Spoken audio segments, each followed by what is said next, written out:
All right, welcome to another edition of the Total Human Optimization Podcast. A couple weeks ago, we talked about getting swole and getting big, but now we got summer coming around. You got to put on those, well, you have to put on a bikini. Me and John have to put on our board shorts, hopefully. I'm not more our, for a bikini, not our slings. man. I don't know. And so we're looking to lose some weight now. We're looking to get cut up. We put all the hard work in to get the muscle. Well, I didn't, John did. And we need to lose weight. So let's talk about how to do that nutritionally and in the gym as well. So I guess the first step with any program is going to be diet. Yeah. So let's start there. What are we looking to do first off? So depending on your exercise routine, actually not even depending on your exercise routine, you want to start with an elimination diet. So you want to start with finding out what your food allergies are, because a lot of times you hold on to water weight. So you have all these extra pounds that you can't get rid of. And a lot of times it's just extra water weight from inflammation. So these foods that have intolerances, if you have like a leaky gut or Now, what's leaky gut? So those leaky that are gut, not too familiar. It sounds disgusting. it's exactly But what I it don't know sounds anything like. about It's it. a leaky gut.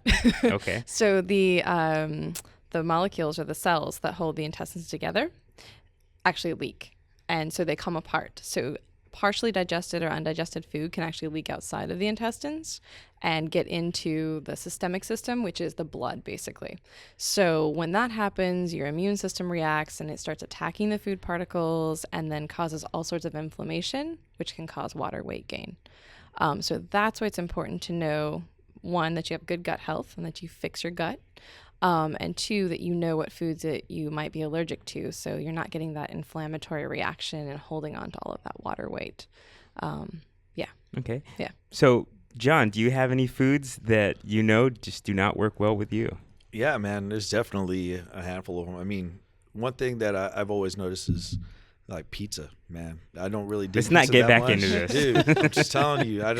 Leave my pizza alone. I know Dan. you're Everybody's sensitive about attacking this, it. but it's just one of those things that not only myself, but I don't have the same background that Brenda brings in terms of the technical knowledge, but it's practical knowledge too. I mean, people are on a journey, and as long as they're continually assessing how their body reacts to various stimulus, whether it be exercise or food, you can really tell, as long as you're journaling or inquiring even to yourself, just taking that account of what's going on from day to day. Like for me, like I can have 2 slices of pizza, 3 slices of pizza, and a beer. Oh, then it's on.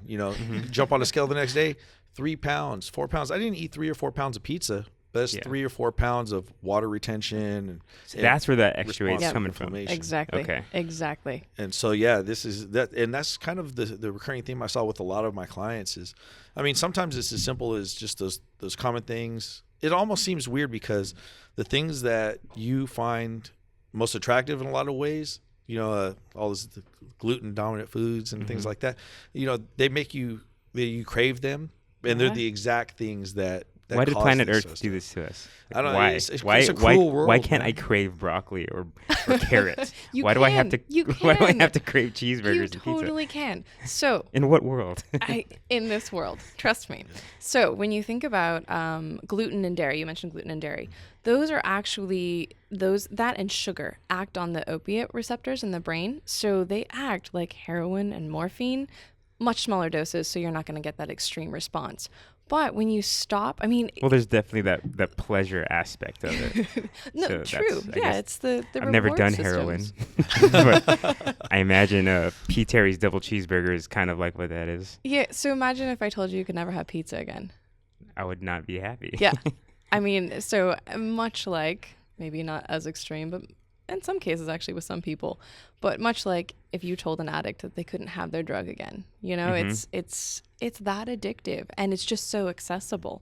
So when you go off of those foods for a few days, you have slight withdrawals. You do feel those feelings of addiction. You crave those things. You can't stop thinking about them. But once the first few days go by, you kind of tone down your need for the pizza. And then if you give it 6 weeks to 6 months of just eating really clean, your palate changes and you actually start to crave broccoli and healthy foods. 6 months. Yeah. You know what my midnight snack was last night?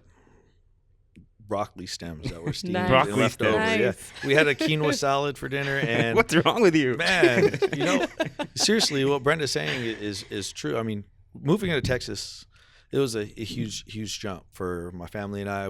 It took a long time to settle, and I wasn't doing myself any favors because I was exploring the Austin food scene, and Yeah, man, the it's Austin good. food scene is awesome. Except It's hard to for be on a diet here. if you want to not be a fat ass. You know what I mean? So it was a challenge. It was a challenge, and just getting back to the previous rhythm of life and household maintenance, and we're moved, bought a house, did all these things. There's a lot of flux, but finally it's kind of interesting to have this conversation right now because it's just only been, again, summer's coming. So instead of winter's coming, summer's coming,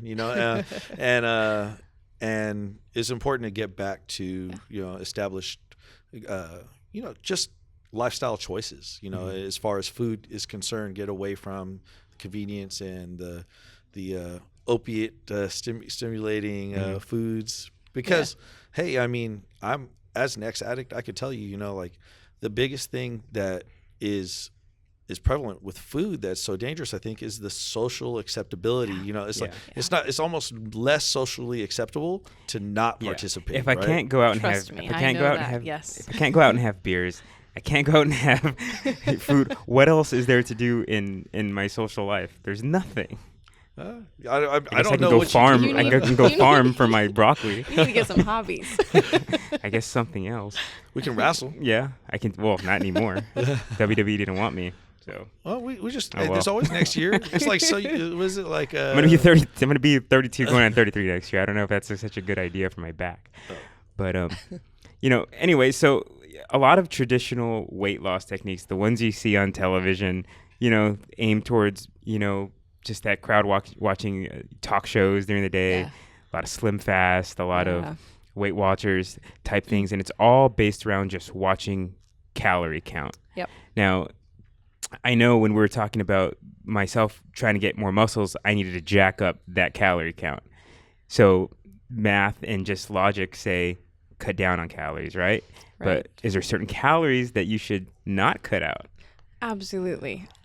So calories are actually really important to an extent. You need to know what your what's called a basal metabolic rate. So that is the amount of calories that you're burning when you're just sitting doing nothing. Okay. So that is the amount that you need just to maintain a weight. If you're working out, then you have to take that into consideration as well. But calories can be empty. They can be filled with nutrients. I mean, it just really... sorry, I lost my train of thought for a second. But yeah, I mean... Yeah. Well, I think a lot of times, you're controlling your calorie intake. A lot of times people just think simple, because simple is easy. And you're talking about macronutrient intake. You start controlling fats, proteins, carbohydrate intake, and start playing with those. And I think that's the first step in the process, is understanding, well, I can control these variables, but they're really gross in terms of not gross like nasty, but gross like they're big pieces of the puzzle. And the thing about working with somebody like Brenda is that she wants to expand your awareness about, well, it's not, a calorie is not a calorie, a protein calorie is not a protein calorie. Yes. It's how it interacts with your biological chemistry, like how this protein interacts with your gut, your intestinal flora, things like that. How this particular carbohydrate reacts, and not only how it reacts in a global sense, but maybe how it reacts at a certain time. Like, are you eating it when you wake up? Are you eating it after a workout? Are you eating it right before you go to sleep?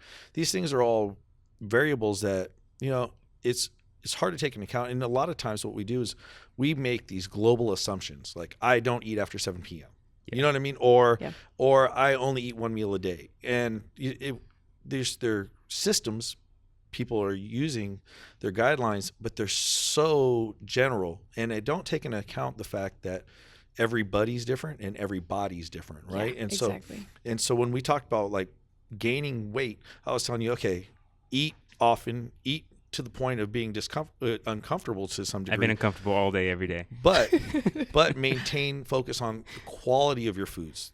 Not only the mass of your food, but the nutrient quality of your food. So eating dang broccoli all the freaking time. Yeah. You know what I mean? Poor Orlando. Yeah. He's got this fear of broccoli, and we're basically just I don't hate it when you put cheese on broccoli all day long.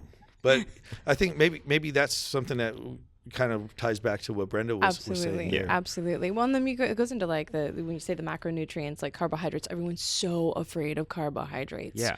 They're really important. When you're working out, that's what fuels your muscles. If you don't have carbohydrates, your muscles, because your body preferentially burns sugars, which are carbohydrates, and then protein, and then fat.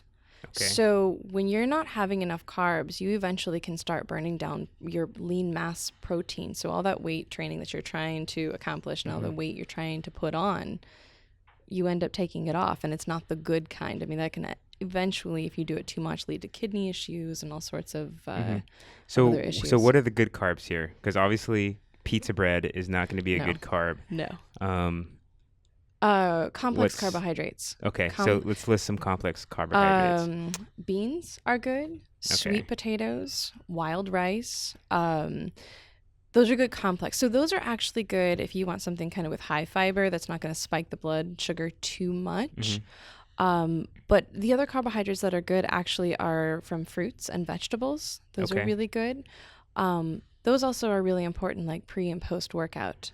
Very, very important. So do you want to time those complex carbohydrates around your workout time? Or you probably don't want to have those right before bed, I'm guessing. Not necessarily. So there's actually been a lot of research done showing, though, that having your carbs in the evening, like the larger portion of your complex carbs in the evening, can be beneficial. Can be very beneficial. For serotonin production and things like that? Or? Yeah, that and blood sugar maintenance. Gotcha. So I would say if you're going to have a workout, if you're going to do a complex carb like a sweet potato, you want to do it maybe an hour, 2 hours before working out, even up to 4. Pre-workout, you really want a nice, quick, fast-absorbing carb, something that doesn't stay in the gut very long. It's not going to cause digestion issues that you just don't really have to digest. So dextrose is a really, really good one for that. And that makes you, like, seriously, sometimes I used to be able to eat a big meal and then go work out right away. But these days, if I eat right before I work out and I go into like an ESIC workout class, oh man, I spend more time in the classroom thinking about, like not letting anything, come back up than actually doing the drill. I'm still moving, but the whole time I'm thinking like, oh geez, just stay sub threshold.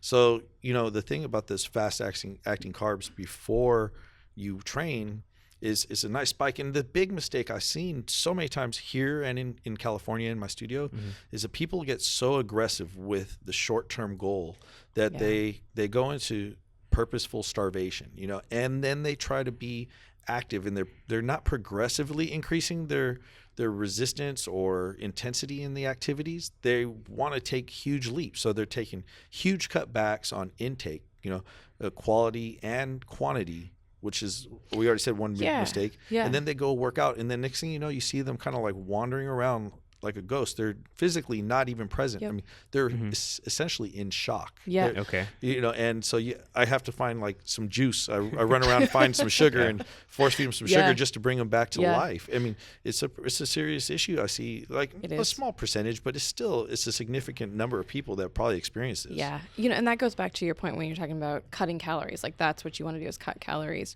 That's not necessarily what you want to do. That's the basal metabolic rate. You want to make sure that you've got enough calories going in. And if you're increasing your exercise levels, then you need to increase your calories as well. And that goes back to the quality. So less calories going in can actually do damage to your adrenal glands, which are the glands that actually produce your cortisol and stress hormones, as well as it's either your fight or flight response. That's what the adrenal glands do. When those start to fail and you're not feeding those with enough carbohydrates and the right amount of food, then it can start to pull on your thyroid, because your thyroid actually backs up your adrenal glands. Your thyroid is responsible for your metabolism. I mean, your thyroid does everything in your body. So when you start losing your adrenals, you start losing your thyroid, you start losing your health, and you're going to gain weight, because when your thyroid doesn't work, you blow up, unfortunately. Yeah, and I think most people have noticed if people that go on those extreme hardcore weight loss diets where they don't eat anything all day, they're usually the first ones to fail, and then they end up gaining more weight than they even had to begin with. Yeah, well, you put your body in starvation mode. Yeah. So, when you think about it from an evolutionary perspective, we were designed that way. When you starve, you hold on to your weight. It goes and it's converted to fat for use as energy later. So it's not good. Speaking of fat, that's one thing, recently in the last several years that has become an okay thing to eat. Like that's what On It pushes, with our coconut oil and our MCT oil.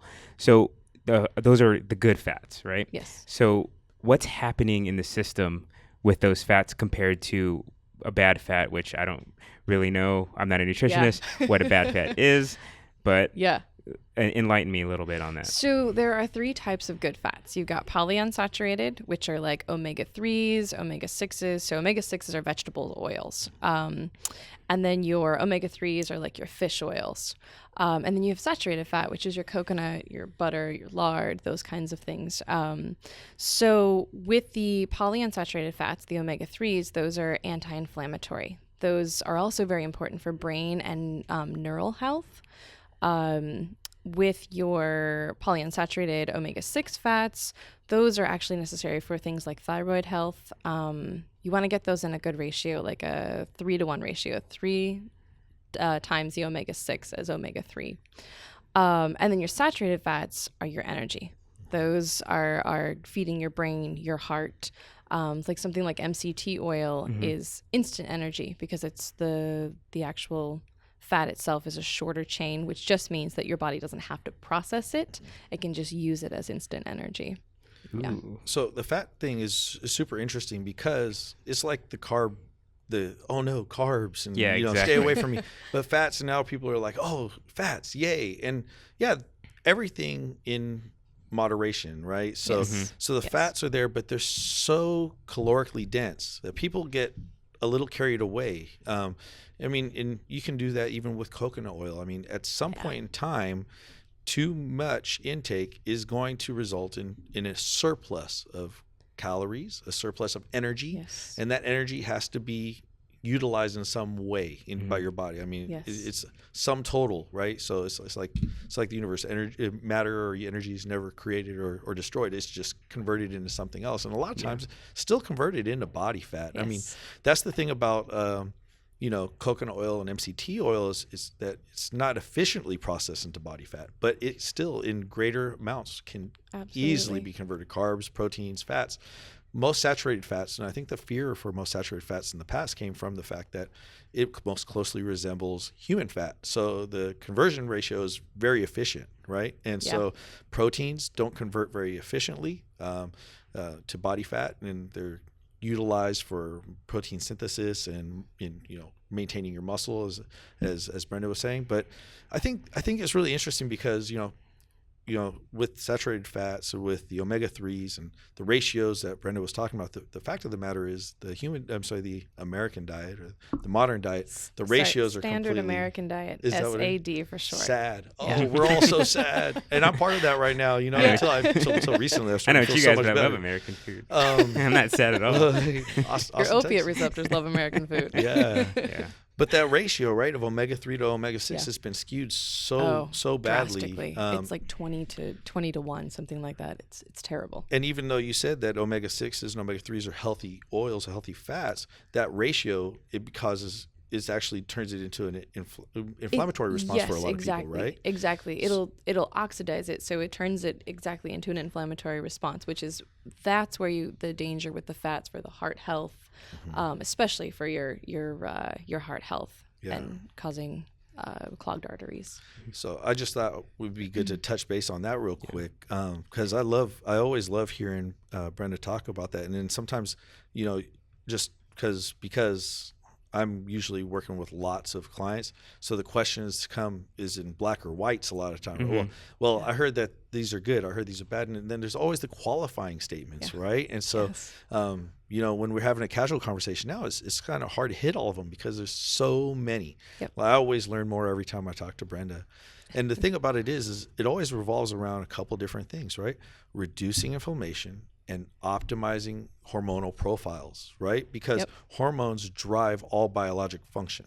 Yes. And so, when we're talking about fatty acids, especially saturated fatty acids, and then there's omega-6 to omega-3 ratios and all these things, it's so important to think about how your body responds hormonally to this type of stimulus. Fats are the precursor to all hormones. If you don't have fat, you don't have hormones. So that's fat can, I don't say it's everything, but fat is very, very important in keeping your diet. That's so crazy. So like down in, was it maybe the 50s, 60s, that area of time where just all fat is bad?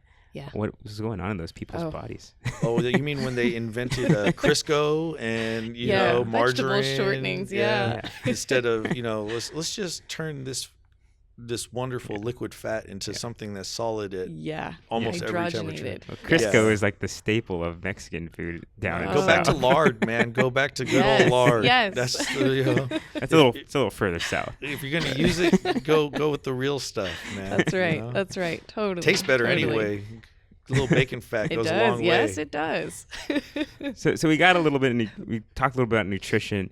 Now we got to talk about the second part, the working out, the exercising.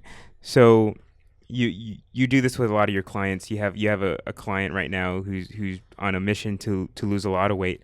I guess kind of start there. Like, what kind of stuff are you doing? Are you putting them straight into just pure aerobics? Are you doing strength and conditioning? What's going on there? Well, some of the things that Brenda touched on are really important. So stimulating protein synthesis is a very important part of, hormonal optimization is something we just touched on. Mm-hmm. And the other part is your goal as far as weight loss, long-term weight loss, is to optimize your body to consume more calories. Now, we live in a state of excess in terms of like humanity's history, right? So there's not a problem in getting enough food. Mm-hmm. There's not very many people who that we know, that we interact with, who can't find enough resources in that way. If you're a little resourceful, you're going to be able to do that. Now, the issue is now, people get fixated on cutting back and cutting back and cutting back, and then what you do is you prime the body to fail. You may have short-term success, and without a doubt, you're going to have long-term failure in terms of weight loss and body composition change. So the other thing is creating habits. So we're talking about creating habits with foods. We want to create habits with, instead of exercise necessarily, or especially intense exercise, with movement, with activity, with play. And so the most general recommendation is to stay active every day. I mean, to be honest, when someone starts, I want them to walk 30 minutes a day. Now, I want them to walk 30 minutes a day, whether they work out hard that day or whether they don't. Because, to be honest, it's managing not only the like you said, more like aerobic base, baseline setting, but it's a tonic effect for the whole system. Your nervous system starts to reset, reduces total some stress, getting out and getting some fresh air, which some people don't do, standing upright and re-engaging postural muscles and basic human locomotion. There's more benefit than what people think is always about burning calories. And I think that's such a limitation in terms of the way people look at why they move, So then in terms of strength training, I generally recommend no more than 2 major, if you're doing like say big compound lifts like deadlifts, squats and stuff like that, really want to focus. So with focus, we can spend less total energy for greater outcomes. So 2 really good strength sessions, 2 metabolic sessions a week, and then constant activity. And a lot of what I do is I prescribe mobility training. So we're talking about not only weight loss, but how you feel, how your posture works. A lot of this stuff is energetics. So whenever your posture is not on, energy doesn't flow. And energy doesn't flow, organs don't work well. Organs don't work well. You get other issues like leaky gut, which sounds nasty. That sounds terrible. But not only that, you don't even have to lose weight. If you fix your posture, you can appear more lean, taller, more commanding. And to be honest, like your emotional state or your state of mind follows the way that you present yourself socially or in the world. So changing your posture changes your outlook, changes the way you interact with people, and can seriously, like, it sounds so weird, but just fixing little things like that, it compounds into such amazing outcomes. Yeah, we just had that conversation because I've been working on trying to get my posture upright and pull my shoulders back because for years of boxing. Yeah. You're a boxer? Yeah. Oh, you don't want to see her on the heavy bag. I saw her hitting the bag one time when I was doing some squats, and I was like, she looks kind of like she knows what she's doing. Kind of, yeah, that's an understatement. I was watching her, I was like, who is that over there? That's Brenda? Oh my gosh. So I don't want to make her angry. She's so sweet every time I talk to her, thankfully. Yeah, I just put whoever may be mad that day, their face goes on the bag, and then that's it. But yeah, just speaking about, that you had actually commented that I just appeared different. It had only been a few days that I'd started changing things, and it was just pulling the posture back, and I was feeling different. My energy was flowing and actually getting more of a hormonal balance and starting to feel so much better, and just a postural change. It just makes a What's funny is I know that as people are going to listen to this, as soon as they hear this part, they're going to go like this. Yeah. They're going to pick up their shoulders and straighten out a little bit. I know I do that every time somebody talks about posture. I just slowly kind of like fix mine a little bit. If that's the case, then one thing I would say is like a cue, a hint to doing that. Rather than people always get fixated on like this really strict retraction, like pull my shoulders back and really fight for it. You're never going to overcome the shortened length of the muscles on the front side of your body if you have to do it actively. So the big cue for me is like, instead of trying to fight against what's already there in terms of resistance, is just always think long. So like always try to just elongate your spine. If you're sitting, so right now I'm nice and relaxed, but if I just lengthen my spine out, it tends to correct most of those things. So you just become active in doing that. And it's a great way for you just kind of like decompress as well, as to take some time and just think about lengthening out your spine, and I've never seen anybody not respond well to that. That's good advice, because I'm sitting here, I'm actively pulling back constantly, so maybe I'll just think about lengthening. Lengthening out the spine. I'm telling you, it's a simpler way to go about it. Yeah. It doesn't have to be as effortful. Yeah.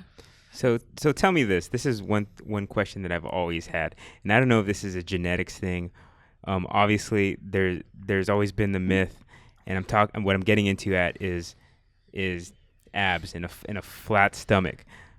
The myth is you can't just do crunches and get a 6-pack ab. That doesn't work. We know that now. But why? I mean, for me, and I'm sure a lot of other people, and I'm not sure if this is just genetics and all that other stuff, but why does it seem like the belly fat is the last to go? Why is that the hardest to go? What's going on? Because I'm doing everything I can, and everything else is coming off everywhere else, but it's not coming off there. It's taking so long. What's going on? That's a cortisol body. That's a cortisol body. Okay. So you actually not everybody has a cortisol body? Most people actually end up having a cortisol body. Okay. So cortisol, too much sugar, too much pizza. I have one a week. P. Terry's cheeseburger. Okay, I have that twice. Yeah. We got to talk about your diet. But, I mean, the foods you eat make a huge difference, as well as, overtraining too much. It's adrenal fatigue. So those adrenal glands, I talked about, that fight or flight response. Evolutionarily speaking, that makes me so mad. Like the overtraining part, I'm busting my ass so much. I'm playing soccer 3 times a week. I'm working out, and you're telling me that it's working against me. It very well could be. It very well could be. Yeah. So I would suggest doing a hormone panel, getting a cortisol panel, finding out where you are throughout the day with your cortisol levels and if they fall within the normal ranges. Because unfortunately, too much cortisol, like I was saying, evolutionarily, our adrenal glands were designed for a fight or flight adaptation. And in today's world, we're so stressed out all the time that, I mean, your marriage, your job, your finances, those put you into that fight or flight mode, and it's constant. You're just there all the time. So your adrenal glands eventually wear out. And with that, your cortisol spikes, you have too much of it, and it deposits belly fat. So when you see a body with with a lot of belly fat, you know that they're a cortisol type body. And then that's something that I thought was really great what Brenda said. Is like your body only responds to stress in one way. Yes. So it only perceives stress as it's like it would perceive stress like a dog's chasing you or that your life is in danger. Yeah. So if you argue with your spouse, your body thinks your life's in danger. It responds in the same way at least, you know. Exactly. And work stress, physical stress, dietary stress. Stress. So Getting stressed out about my stress. oh man, you know, I'm telling you, man. You know, and the thing about it is like sometimes it's just lack of attachment. Yeah. So you just say like, I bust my ass, I do. So like make all those right choices and then start to kind of like peel back and say like, hey, if I can, you know, cut back one day a week of this and I do something that's physically active but doesn't accumulate the same type of stress. You know, everything you do is going to add some type of stress. A yoga class adds some stress, but it also has a lot of breath work, and it's a you know, you have a lot of things that you can work in a more holistic way. You know, like I said, go for a walk. In California, we have these things called mountains, and they're awesome to go for hikes on, and you get like a killer workout. But you also, you know, you get to a peak and you get to see the world from a new perspective. Out here, you have these things called hills, and they don't even look like hills. Hey man, hills hurt. Yeah, but it's a beautiful country. I love it out here in Austin, but I do miss my mountains. Of all the things in California, the ocean was nice. Don't swim very well, but I love me some mountains, and I miss that. Growing up in Portland, Oregon, Mount Hood, and every day driving down the highway, you see that beautiful mountain and going hiking. Kind of majestic there, right? Yes. And going hiking. Yes. So like, but walking is seriously, you know, you're out there, you're pumping. The soccer is awesome. You have a lot of physical activity, but you have the stress of competition, your personal pressure. It's not really exercise. It's competition, you know. It's great. It's awesome. Okay. But, you know, I think seriously for you, if you're talking about what you're talking about, dietary stress management and then lifestyle stress management, because it sounds like you're active enough to work towards your goals. I think I think that, you know, people just don't understand that like more is not going to get you more return on investment. That's the thing people have a lot of problems with. That mindset is that if I do more exercise, I do more of this, it's going to equal that whatever goal you're looking for. Yeah. And it's hard for people to sit and just not do something and not feel like they're working towards their goal. Yeah. I think that's where like things like meditation really come into play, because you're still active. You're not active, but you are. I mean, I don't know how to explain that. I mean, meditated, you know. Yeah. But just you're engaged in some way in actively relaxing your mind, which actually physiologically has been shown in a lot of studies to have a lot of benefits. So it's maybe something you can try. Reduce your stress in some way, I guess. Yeah. It helped towards that cortisol thing you were talking about. Well, some people just don't ever shut off. Like they don't ever shut off. So like I have yet to go do the float tank, but you know, to be honest, the cortisol level thing is something that I probably have to address much more proactively than most, because you know, whether I'm 170 pounds or whether I'm 205 right now, you know, I could move my weight down a little bit. I'm sure it helps, but I've had sleep apnea since I was a little kid. So it was undiagnosed for a long time, but then, you know, people are always like, you don't breathe for a while, then you make this loud noise, you know, like, oh, and I found out when I was older, sleep apnea. And, you know, I always had a hard time being as lean as a lot of other people. It would do the same activities, same lifestyle type of choices. And I didn't realize that, you know, hey, even sleep, you know, that's another part of the equation. Yeah. I mean, huge part of the equation. Yeah. So my lack of quality sleep means I'm never completely in a state of recovery and those stress hormones for me. That's where my biggest battle is, that 8 hours, 7, 5, 4, whatever hours I'm able to sleep, you know, is that I'm not getting the type of sleep that I could. For you, sounds to me honest, like based on what we talked about, at least dietary stress would be the first thing to address. Yeah. Maybe you're not overtraining, but maybe you're just your input, quality, you know, you're using leaded fuel and an unleaded engine, man. It's not going to. That's right. I'm diesel strength, baby. But so, and then now let's talk a little bit about hydration and how important hydration is in weight loss. Haha, don't drink Gatorade, right? Am I Every right? metabolic function in your body requires water. Yes, Yeah. it does. Every function of your body Yes. is requiring that. The synapses of your brain, your nervous system, it doesn't communicate with water. It's like we work off of electrical impulses, right? Mhm. So just Yeah. imagine like how much electricity travels through a piece of like your shirt. I mean, Mhm. it's Oh yeah. it's not a conductor, right? And Right. so your tissues, if they're dry and dried out, your nervous system's Yeah. not going to work efficiently. Your metabolic system's not going to work efficiently. Your digestive system's not going to work efficiently. Yep.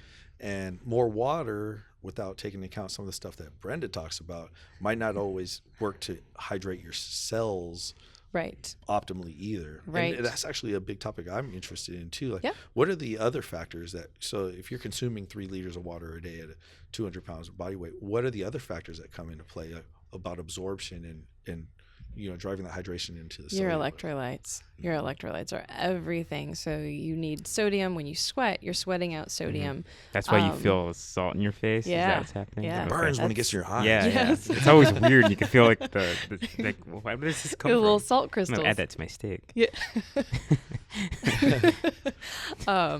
Yeah, no, you need sodium, you need chloride, you need magnesium and potassium. Those are the biggest ones because that's how your cells actually communicate. There's electrical impulses and potassium leaves the cell and you get sodium influx. So you have to have, if you don't have those electrolytes, then your cells actually are not going to be functioning and firing like they should, as you mentioned. Yeah. Is it possible to overhydrate? Yes. Yeah. Yeah. The thing about it is everything that we consume and everything we expose ourselves to, like people are always talking about toxins and chemicals and things like that. Everything has a threshold for at which time it becomes toxic. Yes. Water, air, oxygen. So the stories of people Yeah. like they drink too much water in a day and drowned. No, drown. They Well, flush their you know what I mean, electrolytes not out of their drowned, body, and drowned, their but, heart can stop beating. Exactly. Yes. So without electrical impulses, which drive That's crazy. normal function of heart Yeah. rhythm. What a terrible way to die because you drink too much I water. know, to drown from the inside out. Well, I mean, that was something. I have a 17-month-old. Mhm.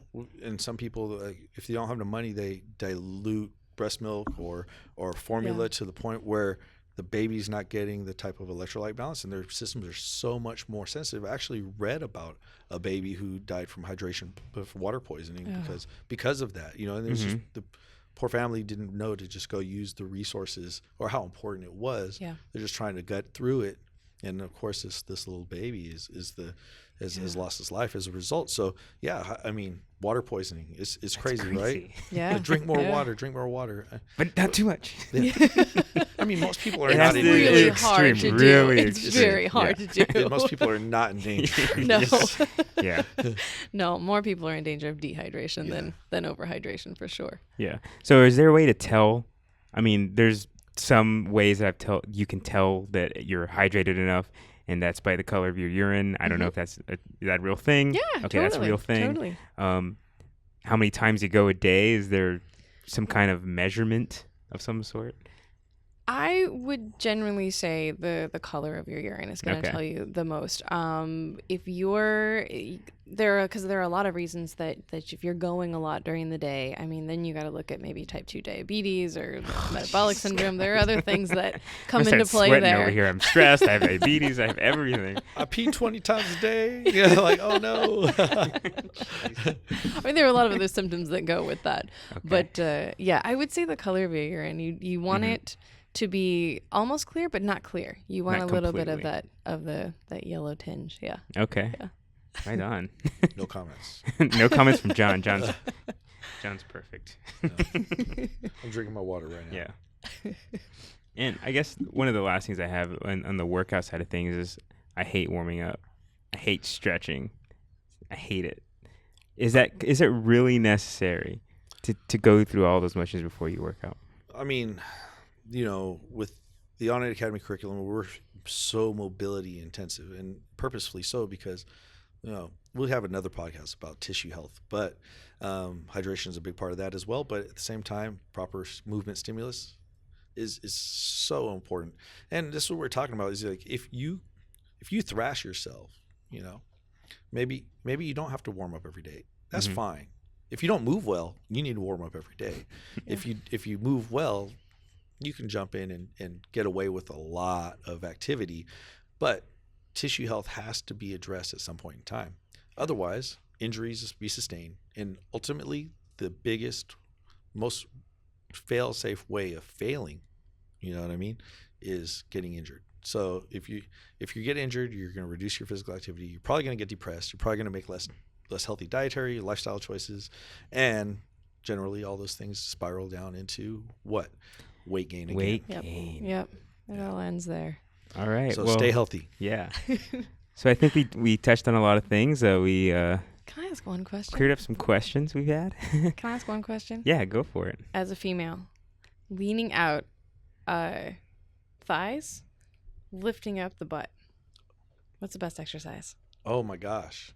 I don't know that there's one single exercise, Okay. but the thing that you'll find around here is every day is leg day at the On It Academy. Yeah, I have found that. And you know what I find with that, there's a two-phase process with that. And this is something that I think a lot of people don't take into account. When you first start becoming more physically active, especially if you strength train, the muscles, especially the legs and the butt, if every day is leg day, will get more full, will become more vascular, and your jeans will get tighter before they will get looser. So for ladies particularly, I've had this conversation many times. Usually about 4 weeks in, it goes the opposite way, 4 to 6 weeks. Okay, that was going to be my next question. How long? But that first 4 to 6 weeks, when you change into a more strength training focus for that, long-term metabolic optimization strategy, you find that, my jeans are not getting looser, John. That's what I've heard a couple times, and I totally understand. But you just got to wait for that 4 to 6 week mark, and wow, things start moving in the right direction. Okay. In terms of the gene tightness, everything else can still be moving in the right direction. The gene tightness is the important part. Yeah. Well, I mean, Okay. I've never complained about jeans being too tight in the right way. You know what I mean? I don't think most guys are really worried about it too much, but the gals definitely have a big hurdle to overcome, because they will stop the process. They'll stunt their progress for the sake of that short-term emotional attachment to their clothes and how their body responds to them. Okay, thanks. Cool. So to sum it up, I guess, don't be afraid of carbs. Right. Eat your healthy fats. Don't overtrain, and chill out a little bit, right? Yeah. All good. And also back to the most basic law of thermogenics is like get some awareness about your metabolic rate and act accordingly. So some people can burn 4,000 calories sitting on their butt a day, and some people have a basal metabolic rate of like 1,500 calories. In either way, your goal is to get your basal metabolic rate up. Yes. So don't worry about reducing your calories. Worry about getting your basal metabolic rate up as high as you freaking can. Yes. That's the goal. That's the long-term winning strategy. So that no matter what I'm doing, I can eat more and still be successful. Yes. I can eat more quality food and still be successful. Yeah, quality food. Got it. Whole foods. Got Whole it. foods. All right, thanks, guys. Brenda and John. Yeah, thanks Thanks as having us on. always. And we'll catch you guys next week on the show. Awesome.